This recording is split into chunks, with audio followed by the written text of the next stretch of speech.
Have you ever seen amazing terrains in D&D games and thought with extreme jealousy, why can't I create something like that? Wouldn't it be amazing to have a layout like that on your own table and be able to delight and inspire your players? Well, that's exactly what we're going to talk about today on today's show. And this is how to be a better DM. This is the show for you to shorten the learning curve of being a dungeon master without extra time, without extra money, unless you want to, and especially without extra stress. And you can probably hear my baby in the background. So stress is definitely something we want to lower in today's age. But I am your host today, Justin Lewis, joined today with my co-host, Tanner Wayland. How's it going, Tanner? Hey, guys. Oh, man, it's going so great. Just, yeah, we're just happy to be here. Exactly. We're lucky for the miracle to be here, right? Yes. Amen. Amen, brother. And we're also joined by a special guest today, Jay from Jay's Tabletop Terrain on Instagram. And, he is someone who has a lot of experience doing terrainscaping. So welcome to the show, Jay. Thank you guys so much for having me. It's a pleasure to be here. Pleasure to hang out with you. And I can't agree more. Every opportunity we have to hang out with people in the community, it's always a blessing. So super happy to be here. Absolutely. Well, let's dive right in to the main topic of terrainscaping. And, I've looked at your Instagram posts a lot. I think the first selfish question that I want to ask myself before we can get into, well, not ask myself, ask you, before we get into some of our other topics is, how do you have all the storage for all of the various items that you use to create your displays? Sure. Yeah. One of the most common questions, and here's the most standard answer. I don't. Honestly, in short, a lot of buckets, a lot of like tubs. I go to like Lowe's or Home Depot or whatever, and I buy tubs when they're on sale, and they stack. I label them, put everything in there as neatly as I can. Sometimes it's pretty sloppy, but I just store them in tubs, and I'm fortunate to have a game room. Like if you don't have a game room, good. I don't know that terrain is the route that you'd want to go, but if you do, got proper storage, big closets and tubs, yeah, you're gonna be okay for a while, and then you gotta start getting rid of some of the older stuff. With that in mind, so like, was there ever a time when you started with this and you didn't have a game room and you had to kind of make space? Yeah, for sure. Yeah, I had a kitchen table, and it was like I would just sort of. My wife and I were single, or not. We didn't have kids at the time, and so we were married and sort of living the young adult life where it was like our house is our house and we keep it like as neat as we want, but at the same time, like you look at our dining room table and there's going to be like a bunch of crafting stuff and that sort of thing. And yeah, I definitely had that when we were living in a very small house, and that was kind of when I first got started, and we talked about it, and that was a serious conversation we had to have, which is a good conversation of, hey, if I'm going to pursue this and try to make this like a hobby, and try to make like kind of a life, like a living out of it, how are we going to do this? And so when we started having kids, we got 3 now. It was like, I have a dedicated room, and honestly, with 3 kids, like sometimes I don't make like all the money in the world. And it's like, sometimes when I get to that, like that's a conversation we still have to revisit, like to a point where sometimes we have to sit down and say, okay, is this still working? Like, is this a selfish thing on my part, or is this like, can we continue to afford a room of our house to dedicate to something that's fun and not necessarily directly beneficial to everybody else in our household? So yeah, that's a conversation we actually still do have. But there was definitely a time where our dining room table was just filled with foam and paints and that sort of thing. We tried different things. And so over time, just trying different carts and buckets and stuff like that, we've kind of started to figure out how to keep it under control. So yeah, cool question. I gotta say, I love that question, and I love your response because, well, for one, I deeply relate to that as a podcaster doing this D&D thing. Even with our actual play, I don't think there's a day that goes by where I question myself, like, am I taking too much from my family? Kind of the same things of, is this still benefiting us? And I really love that you do evaluate that. And I think that's something that the hobbyist also does, right? When they have their tubs of minis or all of their source books, they're likely thinking, how do I keep doing this, making me happy, but also how do I keep my family happy? So with that in mind, for terrainscaping, right? If someone wants to get into this, but like I said, they don't want to necessarily spend as much money as Critical Role or all the fancy actual play shows, what would you say is like step 1, 2, and 3 for starting into terrainscaping in the most cheap yet still delightfully looking way? Yeah. Cool.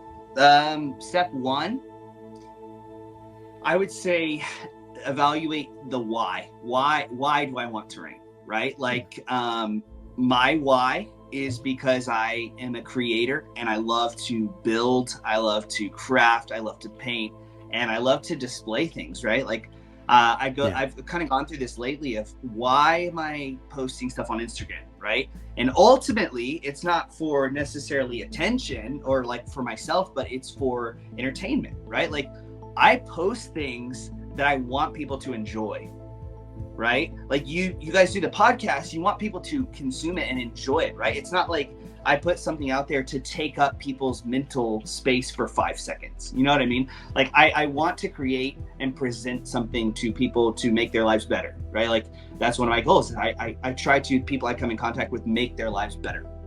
And so when I create things, in part, it's for my players on the table. Like, oh my gosh, they get to come and have this great experience.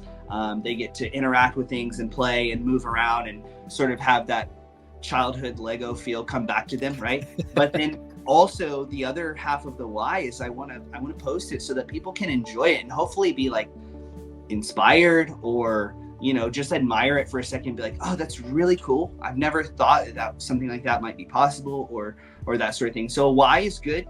I would never recommend doing something without a why. Like, I'm just going to start doing it. Like, I'm just going to start collecting tubs of terrain.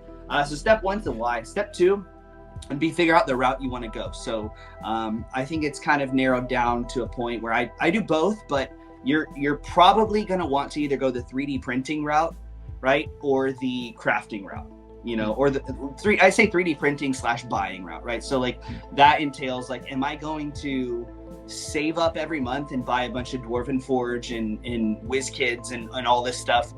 Or am I going to simply try to craft and like just make all of my terrain, right? And they each have their challenges, they each have their price points.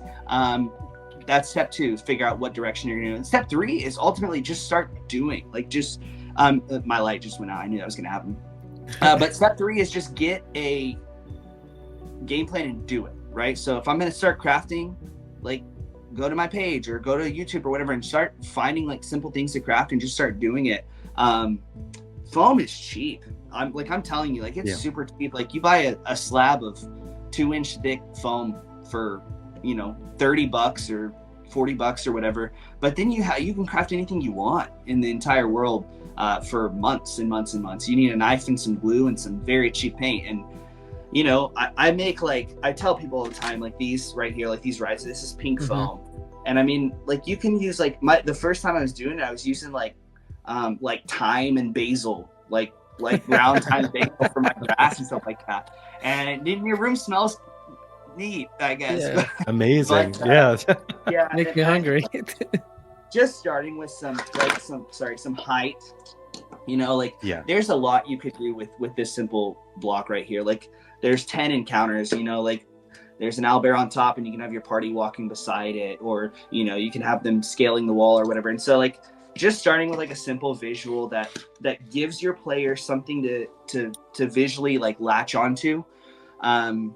Anything, like it doesn't have to be a mountain. It could be, you could create a square and draw on windows and a door and here's a house, you know what I mean? And so ultimately the focus stays on the game, but just finding something to make or build, like that's step 3, like just doing it. You got to commit to it. Why am I doing it? Commit to it and then just do it. Yeah, I love that, especially the why, because I love how nothing you said mentioned, "Oh, you should do it because that's what good DMs do." That has nothing to do with it because we know a lot of people who don't even like have a map. They just do it, theater of the mind. And that's probably because for them they don't find enjoyment in making something. But Yeah. if you do, then it's like, hey, the journey's enjoyable, and then the end result is that your players enjoy it. It's Right. But like if that's not in your wheelhouse, that's fine. Like it's okay. It's okay if you shouldn't have to do it because you feel like, oh, am I a failure as a DM or am I just like giving a bad experience? It's like, no, you can just focus on what you are passionate about. And if you happen to be passionate about terrain, I mean, I love that you were like, hey, it's actually very easy to get into. Absolutely. When you said at the beginning, step 2 is to decide which vein to go through, right? There's the 3D printing / buying and then crafting. You sparked in my mind the question, is there, because obviously if you buy, Dwarven Forge, it's a lot more expensive. If you craft your own, it's less expensive, right? It's going to take a little bit more time. Have you seen, a difference between the two in terms of durability? Oh, for sure. Yeah. These two pieces right here are very similar. And this is foam and this is 3D printed. And durability wise, like something that's like 3D printed out of like filament or like dwarvenite, yeah, it stores better. It stays better longer. But yeah, I mean, you're paying for it, you expect it to last. So yeah. So with I that, have switched lately. I've switched more to 3D printing everything. It's just that you mentioned it, the time investment in crafting, your own, and that's just a trade-off I've been able to make because of the position I'm in, and like having sponsors and things like that allow me to be able to kind of get stuff without spending the buku bucks that it typically requires. So yeah. But that's been a long process, and years and years of crafting and doing all the things. So yeah.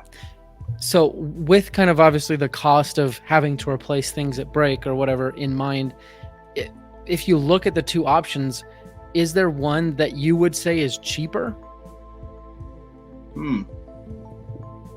Maybe. Yeah. I would argue ultimately you could make terrain for virtually nothing.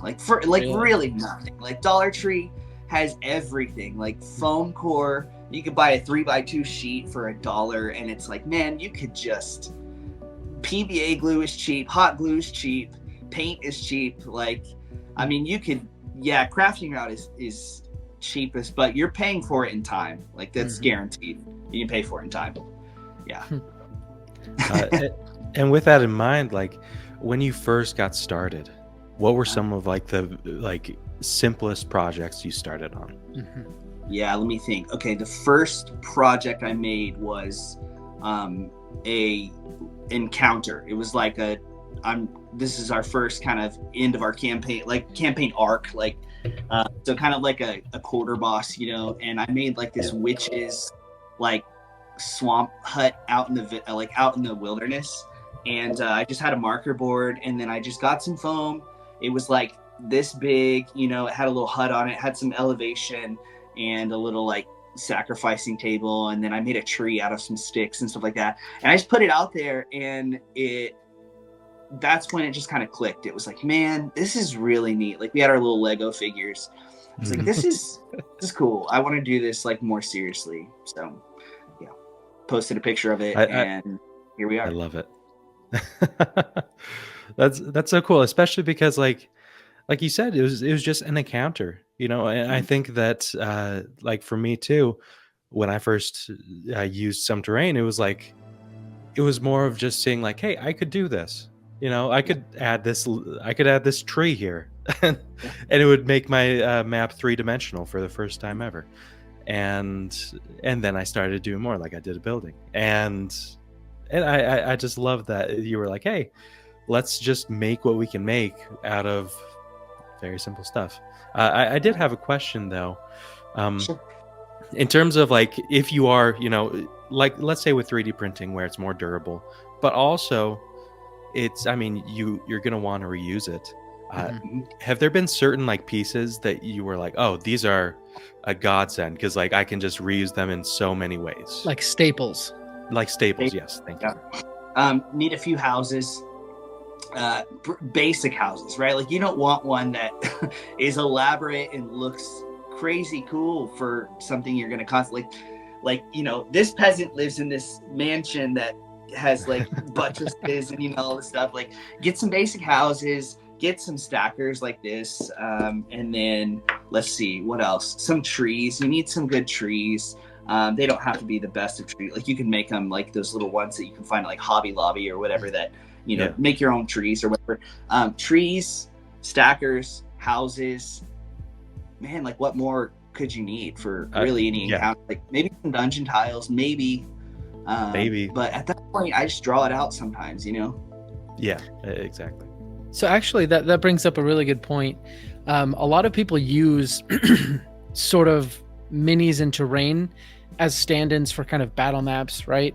Well, not stand-ins, but like as battle maps, and they use it in tactical ways. So with the things that you create, do you normally like put down a grid? Do you just kind of measure things out like war game style? How do you handle the tactical measurements and calculations that are needed during combat? Yeah, no, Justin, that's a really good question. I was hoping you guys would ask, and if not, I was going to try to like bring it in. And there's like, you probably get this, Tanner, on like when you use terrain, like there's different ways you're going to use it. So like, is it for a combat situation, right? Like, or a tactical like puzzle situation where you need a grid to like really measure things out? I don't remember where I heard this method, but I use pipe cleaners, right? And so like I'll measure them out for whatever my player's movement speed is and cut it off at that. And then I'll say like, okay, like here's your pipe cleaner. Like you can bend it so you can know how far they can move and that sort of thing. Wow. They just sort of follow that line. And so when I don't have a grid, we'll use like pipe cleaners for that. It's like, what better measurement tool do you have, And then, and like, I didn't come up with that. I heard that somewhere. I'm sorry, I can't remember. So if somebody knows, great. But that's what I use. And then I also like, you'll see the full table setups. Like this is the biggest, hardest argument I have to present to people. They're like, you set up this table and then like they don't want to go there, you're just railroading your players. I'm like, no, like it's not like that. I'll do it like my full table setup is a visual, right? Like it's a picture. I can't put a world on my table. It's a picture of where my players are at. Okay. And so like I'll have it set up in different sections that don't represent the scape of the world. But if I know my players are probably going to be in this village and they're probably going to be following the tip that they picked up to this cave, right? And then after that, they'll probably head into the forest to find the dragon or whatever, right? Like I'll have my village set up over here. And then a foot away, I'll have this cave probably covered with cardboard or something like that. And then I'll have my forest set up over here. And I'll say, okay, like this is not, 100 feet away from this village, but it represents a visual that you can see like, okay, we're here now. And then your mind kind of like wraps, you do the travel scenario, whatever, and then we're over here. And so it's like, I try to set up 4 or 5 encounters on every table setup I do, based on like what I think my players are going to do. So like, it's not always gridded because it doesn't necessarily represent scale, right? It just represents a picture of where they're at, a visual representation of I'm in a village, gives me some ideas about what it looks like and like the general kind of features of it. I definitely don't put my world on the table, and I definitely don't railroad my players. Like, I get that question all the time. Like, what do you do if your players don't want to do the encounters that you have set up? We go theater of the mind. Like, not that hard. We do we do what my players want to do, I'm not mad when they don't want to do the things I have that I think they're going to do, And it's kind of nice that you do it almost like modular, where it's like, hey, I do have like separate little sections, because I've seen a lot of people do this. I've been meaning to do this, where they'll have it set up like this separate area or encounter on a separate board. And then when they're ready for it and the players actually are going with that, they just plop it right on. And I think that saves you a lot of time in the moment. And then, if they don't use it this week, you'll probably use it next week, right? Exactly. And that's how I try to think of it. I basically have 5 boards laid out on my table, and they're blended together with trees and terrain and stuff like that. That's all it is. See, I think one thing that we haven't really mentioned, but I really should say it because it's sort of one of the undercurrents of this entire conversation. And I think we maybe did mention it, but I just maybe want to emphasize it, is everything that you've described, everything you do is because, one, you think it's cool to do and it's fun and it's for your players too, right? Also, you have your vocational considerations for you that you have to take pictures of. But those 2 first ones, right? That is huge because I think Dungeon Masters, we fall in under kind of I don't really like to call it Matt Mercer syndrome, but the actual play comparison where you're like, oh, I need to have this because they have this on NADPOD or, all the other things. I just think it's so cool that you are so focused on your players. And as a Dungeon Master, listener, whatever you think is cool and whatever your players think is cool, that's what you should do, even if it's corny, right? Even if you're like, you know what? I'm going to use this. And actually, a funny example for one time, one of the, I have a 3D printer too. I printed a octopus little thing with the articulating arms and whatnot, right? But the head was Dwayne "The Rock" Johnson. It was the Rocktopus, right? And I used that just as a BBEG or whatever. And my players thought it was so funny. It didn't look anything like what I was actually having them fight. But I had it. It was fun, and it made the whole thing memorable, So just remember that, listener. Anyways, go ahead, Jay. No, it's great. Yeah. Go ahead. Yeah, go ahead. I was just going to say, looks like we actually are at our time limit. I know, Jay, you have kind of a hard stop. I feel like that went super, super fast. We didn't talk about near enough of the content. So maybe we'll have to do this again. But I was to say, let's do it again because I have some questions for you guys. And I think you guys have a lot of valuable insight in there that we could pull out as well for people looking to train and stuff like that. So absolutely. Perfect. Sorry, I got to go. No, it's okay. Right. Before you take off, we do need you to shout out to the audience. Where can they find you, support you, see what you're up to, and so on? Yeah, for sure. Over on Instagram at Jays_tabletop. You see the logo there, and come say hi. My favorite part is actually talking to people.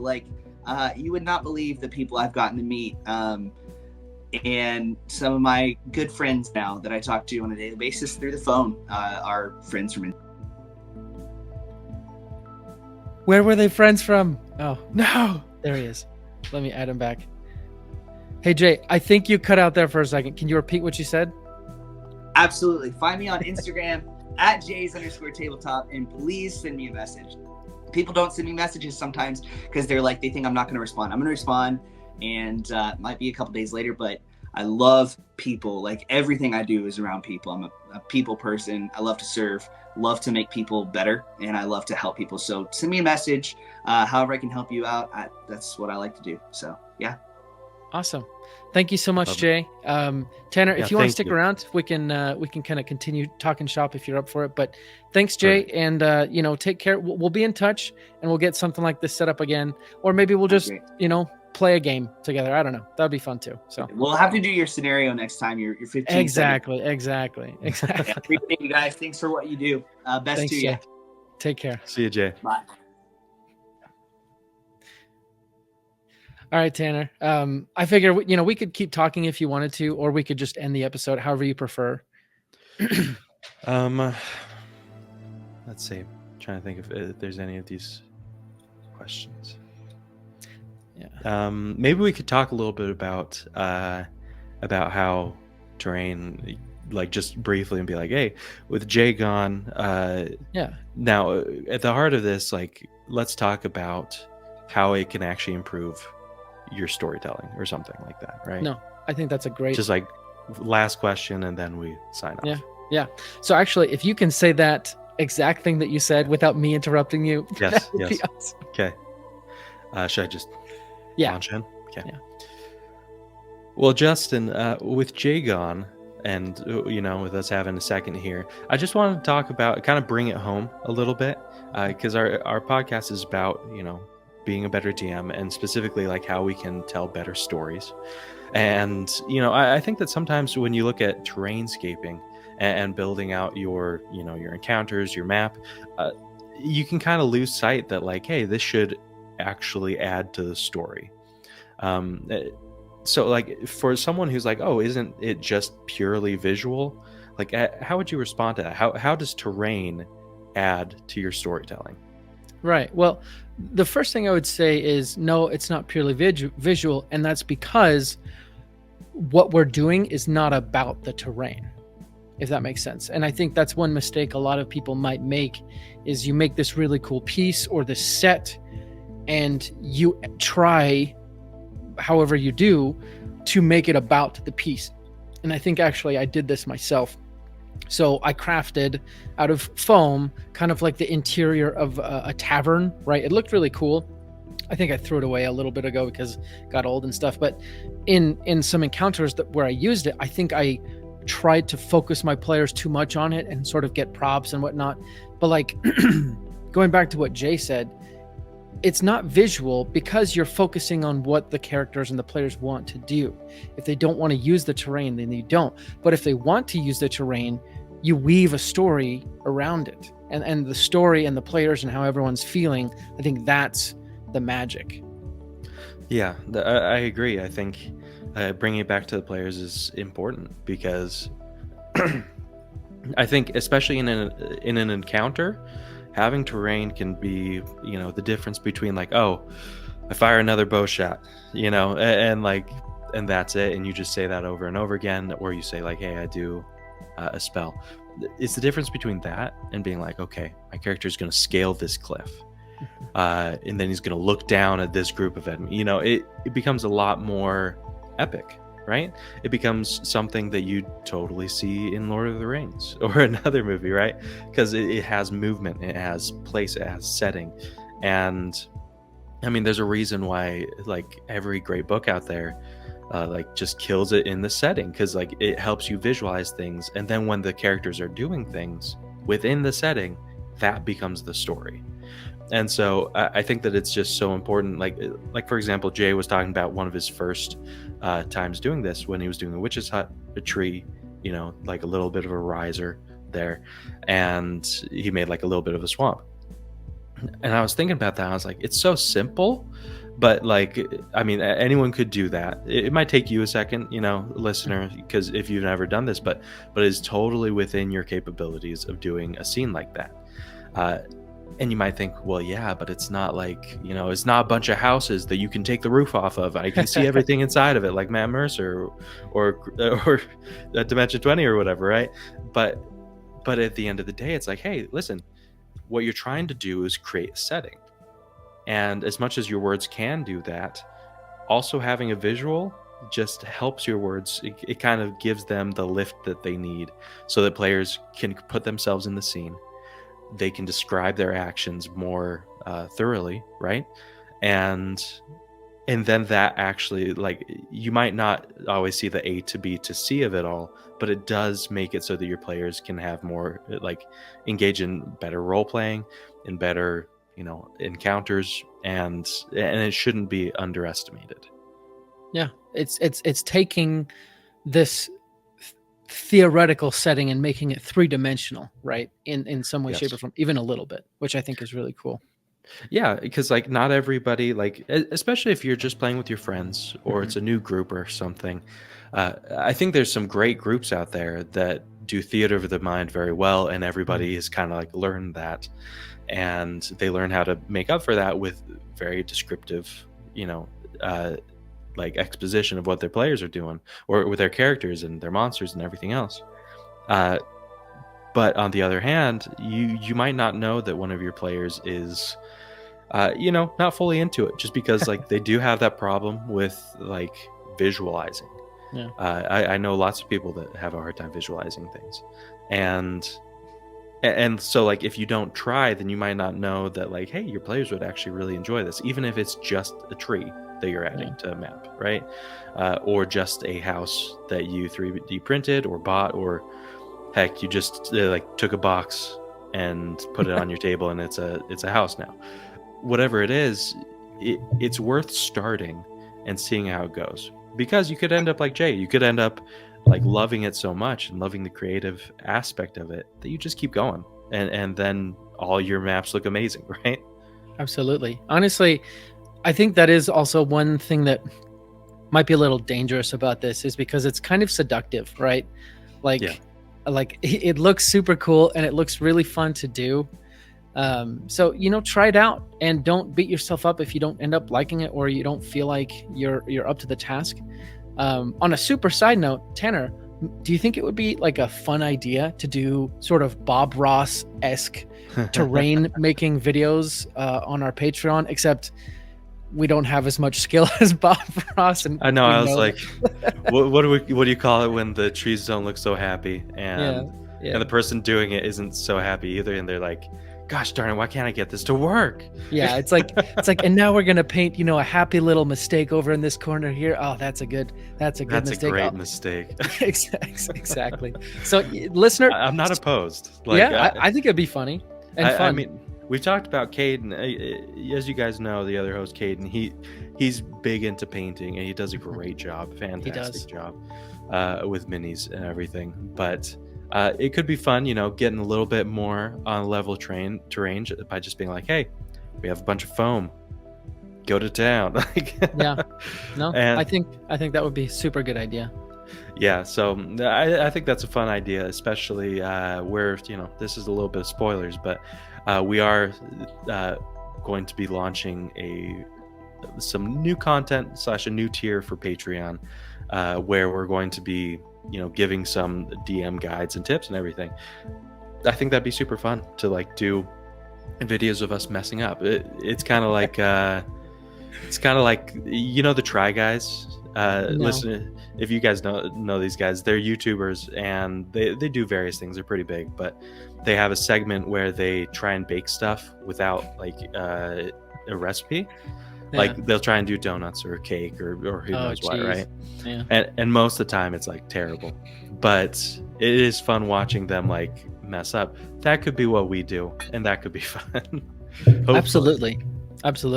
So, listener, stay tuned, because we have some fun things coming out in the future, definitely with some fun other guest shows. For example, here's a spoiler: we're coming out with a show specifically with a voice acting coach.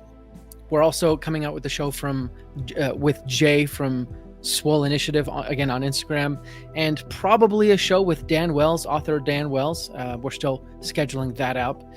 So we got some really cool things coming down the pipes. As always, though, we do need your help, specifically telling us what you like and what you care about. So, listen to the episodes you really care about. Don't listen to the episodes you don't care about. Message us on Instagram or email. Tell us what you like, what you don't like. Join the Discord. Do all the things so that way we can get you awesome content and serve you, because we're not worthy, Sorry, I drifted into Wayne's World there. But oh, no. Anything else you'd like to add, Tanner, before we close up today? Yeah, I would just like I said at the start, if Terrainscaping is not your passion, don't beat yourself up. Like that's fine. Like everybody has different skills, but on the other hand, you don't know if it might be your passion until you try it a little bit, right? So grab small things around the house that you have. Like maybe you have like the inner roll of a toilet paper thing. Maybe you use that somehow. Turn it into a little tree. Maybe you take a little leftover box and just paint it a little bit with some paints lying around the house. Whatever it is, give it a try and see, if your players like get a kick out of it. That might just be the kick that you need to get into this. Heck yeah. Well, I can't add anything else, listener. All I just got to say is you look pretty good today, Mr. Listener or Mrs. Listener, whoever you are. Hopefully that's not inappropriate, but probably going to edit that out. We'll be back next week with another amazing episode. Truly amazing. Until then, let's go ahead and roll initiative.